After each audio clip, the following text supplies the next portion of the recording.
You clicked on this video for a reason. Not because you're curious, not because you're casually interested in health. You clicked because somewhere deep in your body you already know something is wrong. You've felt it for a while now. That quiet unease that sits in your stomach when you eat something and wonder, was that a mistake? Will I pay for that later? You've watched cancer touch someone you love, or perhaps you've felt its shadow fall across your own life, and ever since there's been a voice, a whisper you don't share with anyone. The voice that says, "You're next." I see you. I see the late nights when sleep won't come and your mind begins its familiar spiral. I see the way you've Googled symptoms at 2 in the morning, then cleared your browser history because admitting you're afraid somehow makes the fear more real. I see the guilt you carry after every meal, the silent arithmetic of self-blame, the exhausting vigilance of a body that feels more like a threat than a home. You've felt this, haven't you? You've tried to eat better, you've read the articles, you've started and stopped more times than you can count, and each time you stumble, the voice grows louder. You should know better. This will be your fault. I want to speak directly to that voice today, because what I'm about to share with you is not another list of rules to fail at. It is not another reason to fear your own kitchen. It is ancient wisdom that monks have carried for centuries. Wisdom that modern science is only now beginning to understand, about a common food that creates the exact environment where disease thrives. And more importantly, about how you can begin, today, this very moment, to reclaim the body that has always been trying to protect you. You are not too late. You have not ruined anything beyond repair.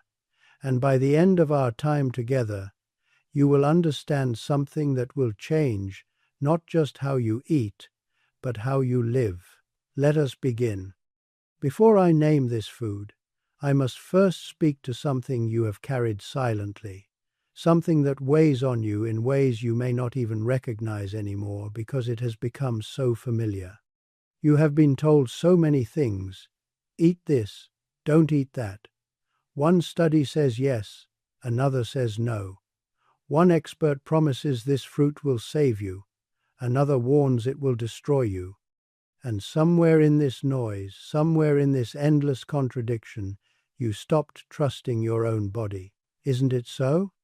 The exhaustion of trying to figure out who to believe, the paralysis of not knowing what's actually true, the creeping suspicion that maybe you've already done damage that cannot be undone, and perhaps you have blamed yourself.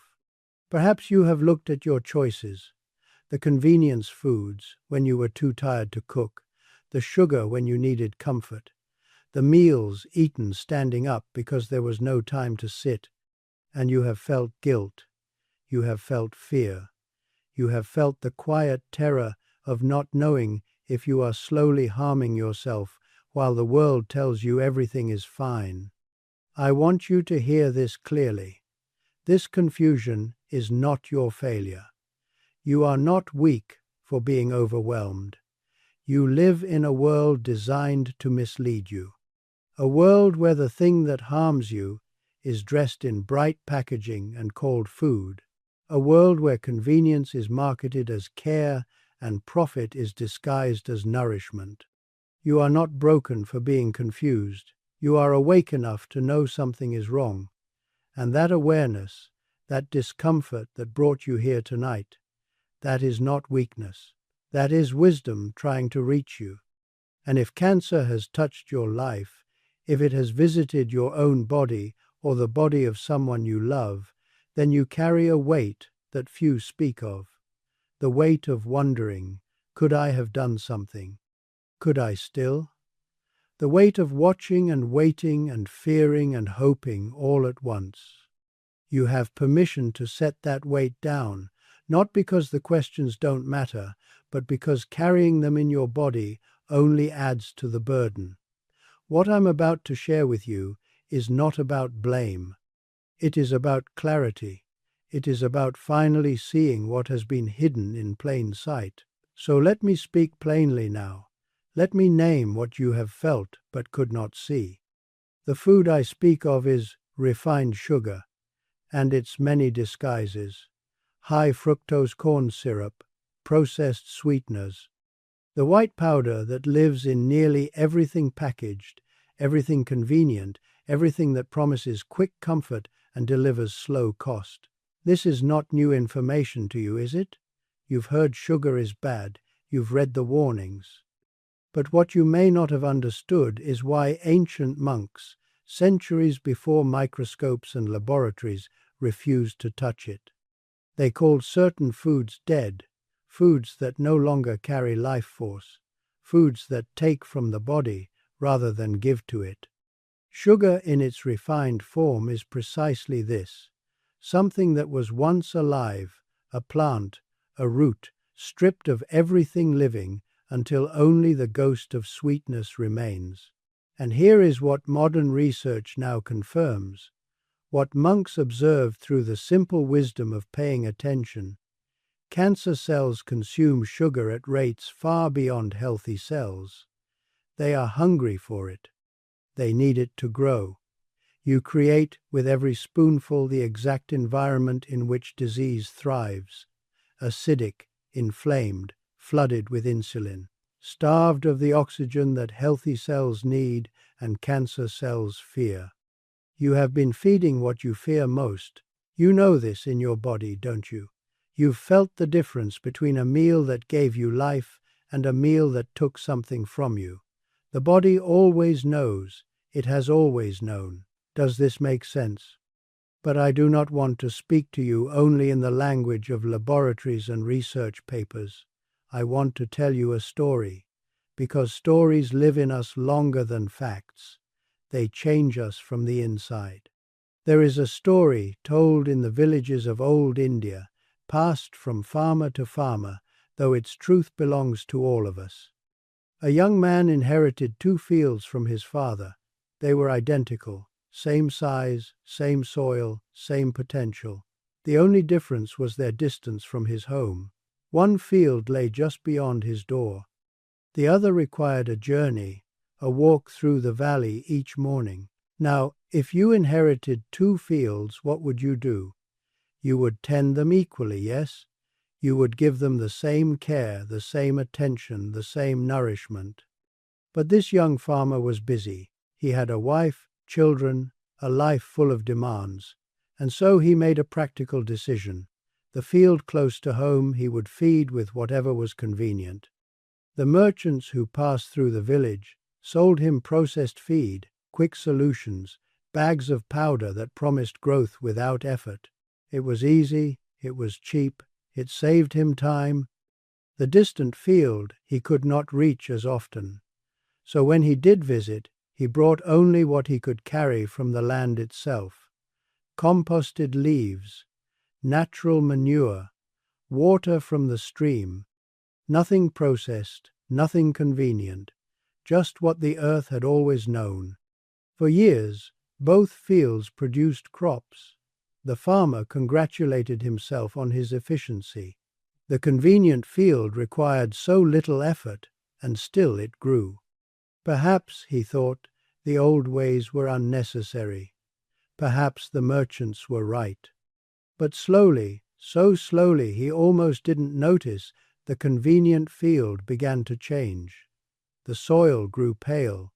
The crops grew weaker. Pests that had never troubled him before began to feast on his harvest. The plants could not fight them off. It was as though the field had forgotten how to protect itself. The distant field flourished. Its soil grew darker, richer each year. The crops stood strong against wind and pest and drought. It required no saving, because it had never been weakened. One day, an old woman passed through the village. She was known for her wisdom, sought by farmers from distant lands. The young man stopped her and asked, "Why does one field suffer while the other thrives?" "I have fed them both. I have tended them both." The old woman knelt and took a handful of soil from each field. She let the pale, lifeless dirt of the convenient field fall through her fingers. Then she held the dark, living soil of the distant field, and she smiled. "You cannot deceive the earth," she said. "The soil knows the difference between what gives life and what merely fills space. You have been feeding one field with death dressed as convenience, and the earth does not forget." She stood, brushed the soil from her hands, and looked at him with kind but unsparing eyes. "Your body is no different. It is soil. And you are the farmer. Hello? Are you still with me? This story is not about a farmer in ancient India. This story is about you. You have been feeding your body for decades now, and like that farmer, you have often chosen what was convenient, what was easy, what was there. You did not do this because you were careless. You did this because you were busy, because you were tired, because the world made it so easy to reach for what was processed and so difficult to reach for what was alive. And your body has been keeping count, not to punish you, but because that is simply how soil works. It remembers what it is fed. The pale, tired feeling you cannot shake, the heaviness that comes after eating, the sense that your body is no longer fighting for you the way it once did. This is not betrayal. This is feedback. This is your soil telling you what it has been fed. But here is what the story does not tell you. What the old woman might have said if the farmer had asked. The soil can be restored. The earth forgives. It does not hold grudges. The moment you begin feeding it what it recognizes, what it knows, what gives life rather than merely filling space, the healing begins. You are the farmer, your body is the soil, and the next meal is a choice. You know this already, don't you? In every wisdom tradition, across every continent and every age, the body has been understood as sacred. Not a burden to escape, not a machine to optimize, a temple, a literal sacred space where consciousness dwells. And what do we place on the altar of a temple? We do not offer garbage and expect blessings. We do not bring what is dead and expect life. The temple receives what we choose to offer. And your body, this temple that carries you through every moment of your existence, receives what you choose to place upon its altar. You do not need to feel shame for not knowing this. How could you have known? It was never taught. No one sat you down and explained that every bite is an offering. But now you are learning, and that is enough. The Buddha taught that this human form is precious, rare, the very vehicle through which awakening becomes possible. Why, then, would we fill it with substances that cloud the mind and weaken the vessel? In the yogic tradition, foods are understood in three categories. This is ancient wisdom, practical wisdom, wisdom you can use today. There are sattvic foods, life-giving, fresh, close to the earth. These are foods that do not need to convince you they are healthy. An apple does not require packaging. A vegetable does not need a marketing campaign. These foods carry prana, life force, the energy of the sun and soil still vibrating within them. You have eaten sattvic food and felt your mind grow quiet, your body light, your thoughts clear. You remember this feeling, yes? There are rajasic foods, not harmful in themselves but stimulating, agitating. They speed the mind, scatter attention, create restlessness. Coffee, heavy spices. Foods that light a fire when a fire may not be needed. Have you noticed how your mind races after certain meals? How sleep becomes difficult? How stillness feels impossible? This is rajas at work. And there are tamasic foods, dead foods, foods that drain rather than give, foods that require the body to spend precious energy processing them while returning nothing in exchange. Processed, refined, stripped of life force. The body must work to eliminate them, and it receives no nourishment for its labor. You have eaten tamasic food and wondered why you could not think clearly, why your body felt heavy, why motivation disappeared. You've felt this, haven't you? Refined sugar is the essence of tamasic. Pure emptiness dressed as pleasure. A moment of sweetness that costs hours of recovery. A quick comfort that creates slow suffering. The crash that follows the rush. The heaviness after sweetness. The way your body tried to tell you, and the way the world taught you not to listen. A young monk once asked his teacher why the monastery meals were so simple. The teacher placed 2 bowls before him, one filled with rich, complex food, the other with plain rice and vegetables. "Eat from the first," he said. The monk ate and felt heavy, tired, his mind dull and slow. The next day he ate from the second bowl. His body felt light, his mind clear, his meditation deeper than it had been in months. "Now you understand," said the teacher. "We do not eat simply because we deny pleasure. We eat simply because clarity is the greater pleasure. Clarity is the greater pleasure." Let that settle for a moment.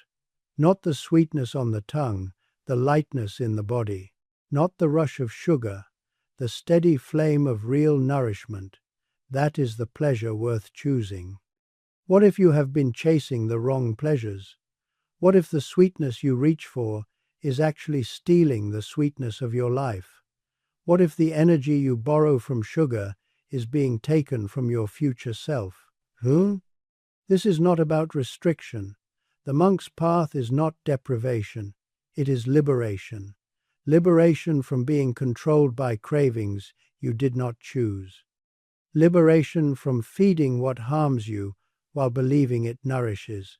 Liberation from the exhausting cycle of indulgence and guilt, over and over, until you cannot remember what freedom feels like. You do not need to become a monk. You only need to become conscious.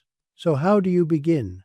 How do you, living in this world of noise and packaging and convenience, return to the wisdom your body already holds? I offer you 3 questions, not rules, not restrictions, just questions to ask yourself before you eat. Simple doorways back to consciousness. First, is this alive? Was this recently growing, swimming, moving? Can you picture it in nature, in a field, on a tree, in the ocean? Or can you only picture it in a factory, in a wrapper, in a box? Imagine you are holding an orange in one hand and a candy bar in the other. One was hanging from a tree last week, drinking sunlight. The other was assembled in a facility from ingredients you cannot pronounce. Your body knows which one it recognizes. It has always known. Second, does my body know what this is? Would your grandmother have recognized this as food? Would her grandmother? The body has evolved over thousands of generations to recognize certain things as nourishment. When you give it something it has never seen before, something created in a laboratory, something that did not exist 100 years ago, the body does not know what to do. It tries its best, but it cannot process what it does not recognize. Third, how will I feel after? Not in the moment of eating. The moment is designed to feel good. That is what sugar does. It hijacks the reward system, floods you with pleasure that was engineered, manufactured, weaponized against your own well-being. But 1 hour later, 2 hours later, tomorrow morning, will you feel energized or depleted, clear or foggy, light or heavy? The body always tells you the truth if you are willing to wait for the answer. These 3 questions are not a diet, they are a practice, a return to relationship, a conversation with the body you have been too busy to hear. Can you imagine asking these questions before your next meal? Can you feel how different that would be? Now, I must speak to the perfectionist in you, the part that hears this and thinks, I have to change everything. I have to be perfect. I have to never eat sugar again, or I am failing. No. The Buddha taught the middle way, the path between extremes. This is not about perfection. It is not about punishment. It is not about trading the prison of unconscious eating for the prison of obsessive restriction. Both are cages. Consciousness is freedom. You will eat sugar again, and when you do, you will do so with awareness, and that awareness alone begins to change everything. You are allowed to be imperfect. You are allowed to choose convenience sometimes. You are allowed to enjoy sweetness without destroying yourself with guilt afterward. What you are not allowed to do, not if you wish to reclaim your health and your peace, is to remain unconscious, to eat without awareness, to feed your body while your mind is somewhere else entirely. The shift is not in perfection, the shift is in presence. Your body has never lied to you. It has only been drowned out by louder voices, marketing, convenience, habit, the world's insistence that it knows your body better than you do. Return to the body. It will show you what truly feeds you. It always has. You are not learning something new. You are remembering what you always knew. Can you feel something shifting? Even now, as you listen, something is reorganizing inside you. The body knows when it is being honored. It responds to attention the way a garden responds to rain. And now, as we near the end of our time together, I want to speak directly to you, to what you carry, to where you are, to what becomes possible from this moment forward. You came to this video carrying something, perhaps fear, perhaps confusion, perhaps the weight of a question you did not know how to ask. And now you know, not because I told you something you didn't already sense, but because you finally heard what your body has been whispering all along. You are not powerless against what harms you. You never were. You only forgot that you had a choice. Can you feel this? The shift that happens when you realize you were never the problem. You have always had the choice, and now you have the awareness to choose wisely. If you are facing illness or loving someone who is, hear this. The body's capacity to heal is beyond what the mind can comprehend. Every cell in your body is listening. Every moment of consciousness matters. This is not about undoing the past. The past is gone. It lives only in your thoughts now, and thoughts can be released. This is about honoring the present, and in the present you have everything you need to begin. Forgive yourself for what you did not know. You were doing your best with what you had, and now you have more, so you will do better. Not because you are punishing the person you were, but because you are honoring the person you are becoming. You are not broken. You have never been broken. You are soil that was fed the wrong things, and soil can be restored. Remember the farmer, remember the two fields, and remember that every meal is a choice between what is convenient and what is alive. Your body is the soil. It is not too late to feed it well. May you eat with awareness. May you listen to the temple that carries you. May you remember that your body is not your enemy, but your oldest friend, speaking to you always, waiting for you to listen. May you walk this path with patience, with kindness toward yourself, with the understanding that consciousness is not a destination but a practice, a returning, a coming home, over and over again.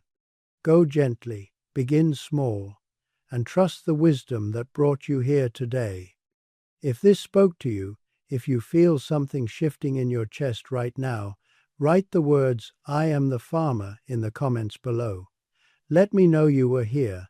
Let me know this reached you. May peace be with you. Namaste.